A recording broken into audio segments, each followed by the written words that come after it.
the discussion is a controversial video posted online that has already been shared nearly 1,700 times. Rebecca Lesko with the story. Aside from the Northern Territories, Saskatchewan has the highest number of suicides of any province in Canada. Across the country, the suicide rate in Aboriginal Canadians is 3 to 6 times the national average.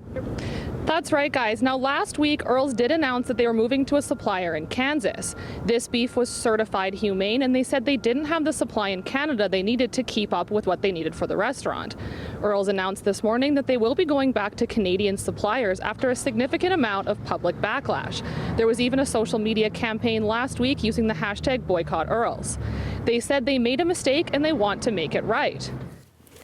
Regina police are asking for the public's help in finding a 71-year-old man last seen Friday morning. The Edmonton Eskimos were looking for their 14th Grey Cup in team history when they hit Investors Group Field on Sunday. Free Fishing Weekend has first-timers and old pros taking part in the winter sport.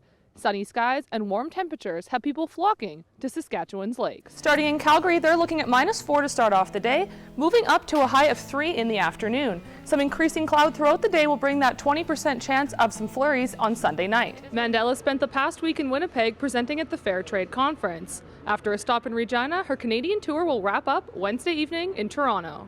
Katherine Hill, CTV News, Regina. An early spring warm-up hasn't deterred winter fun in Fort Capel. The town does have mixed feelings. While some mourn the loss of the building, others question the cost-effectiveness of the structure. The cause of the fire is still under investigation, and there is no word yet on whether the eco-center will be rebuilt. Katherine Hill, CTV News, Craig. The Dementia Assessment Unit features an expanded hallway system that they created through pushing back walls to create a walking loop. It also allowed for seated areas and activity nooks. The Fan Expo's success has been steadily increasing over the past 3 years. Ticket sales are on the rise, and organizers say they have no trouble recruiting fans, exhibitors, and stars to the weekend's events.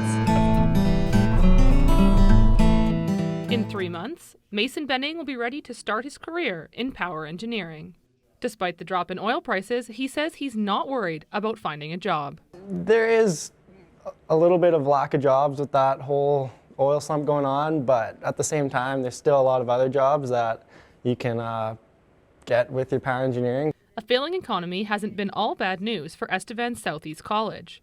While enrollment in industry training programs has decreased, overall enrollment is on the rise. We're up about 5% in our academic training, so you can see a shift in priorities for folks in the communities. Others have decided to go back to school to better prepare for their futures.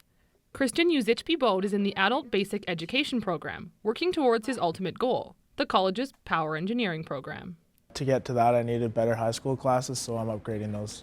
Like Benning, he's not concerned about his job prospects.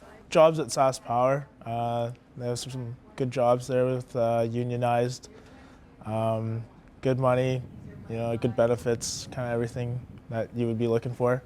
Dropping oil prices have led to an economic slowdown in the area. It used to be that the hotels were full, the restaurants were full. But now, for rent signs and empty streets are more common in Estevan. It looks like it's leveling off. We'll have to see what comes in the spring and the summer. But I think people are kind of settling into the new normal. We're taking it this time as an industry and as an institution to reach out to industry and start to review some of our curriculum, especially in the energy training stuff. All in hopes of preparing students like Uzichpi-Bode and Benning for their chosen fields. My goal for right now, just kind of get some years of experience. Working toward careers in their hometown while helping the city adjust and settle in to its new normal. Katherine Hill, CTV News, Estevan.